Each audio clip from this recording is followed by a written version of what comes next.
Let me ask you something. What if the biggest enemy you'll ever face isn't out there somewhere, but it's inside you?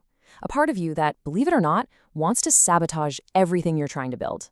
We're about to look at how this hidden enemy took down one of history's most powerful men, and more importantly, what science says you can do to make sure it doesn't take you down too.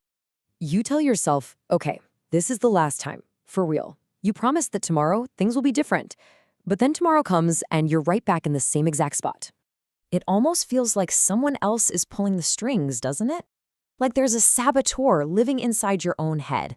And look, this isn't just your fight. This is an ancient war, one that has literally toppled empires. To see what I mean, we're going to take a trip back to ancient Rome.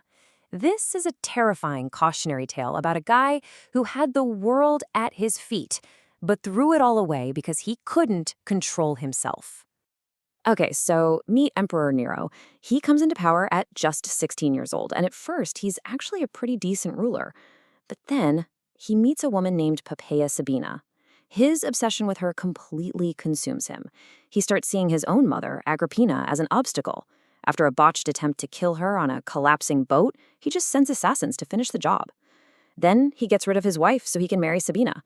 But even after all that bloodshed, his mind just unravels, and he ends up taking his own life, a public enemy in the very empire he was meant to lead.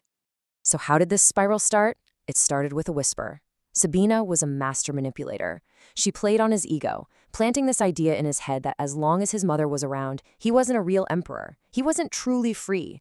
And that one little thought was the spark that burned his entire world to the ground. Look, this isn't just some dusty old story about an emperor.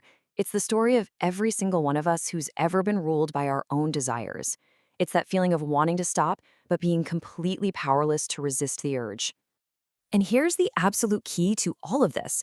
It's not a weakness of character. It's not about willpower. It's actually a bizarre glitch in how our brains are wired. And luckily for us, science has figured out what it is. It's called ironic process theory. You might have heard it called the white bear problem. It's fascinating. Let's try it right now. For the next 10 seconds, I want you to do just one thing.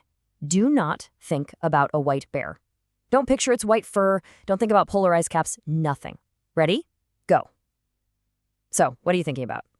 Yeah, a big white fluffy bear, right?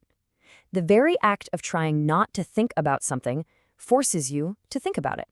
And this is exactly why it happens. When you tell yourself, don't think about it, one part of your brain tries to suppress it, but at the same time, another part of your brain has to constantly scan and check, hey, am I thinking about it yet? And that checking process is what keeps the thought right there, front and center. It's a mental trap. Now, this internal battle isn't just some abstract mental thing. It has very real, very physical consequences. For instance, when the struggle plays out with pornography, it can seriously impact the body. An international survey found that more than 21% of men with high porn consumption also reported experiencing erectile dysfunction. See, the mind and body are not separate. They're totally connected. And if we look even closer, the science gets even more specific. A 2014 study looked at the brains of 64 healthy men and found a direct link between how much porn they watched and physical changes in their brains. We're talking less gray matter in the brain's reward center, and maybe even more important, the connection to the prefrontal cortex. That's basically the CEO of your brain, the part in charge of impulse control and thinking about the future. That connection was weaker.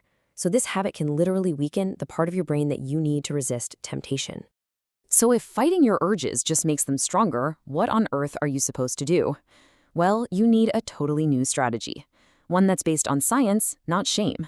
So let's break down this 5-step escape plan to take back control. All right, here's the plan. First, just observe the urge. Don't fight it, don't judge it, just notice it. Second, learn to urge surf. That's where you ride the feeling like a wave for about 10 to 20 minutes until it naturally subsides. Third, and this one's huge, redesign your environment to get rid of the triggers. Fourth, you gotta play detective and find the root emotion behind the urge. And fifth, know when it's time to get professional help. Okay, let's dive into a couple of the most important ones. This is probably the single most powerful and practical thing you can do starting today. These kinds of habits are almost always built on a chain of cues. One thing leads to another. If you can just break that very first link in the chain, the whole thing just falls apart. So what does this actually look like? It's simple stuff, really. Don't bring your phone to bed with you. Period. Leave it charging in another room.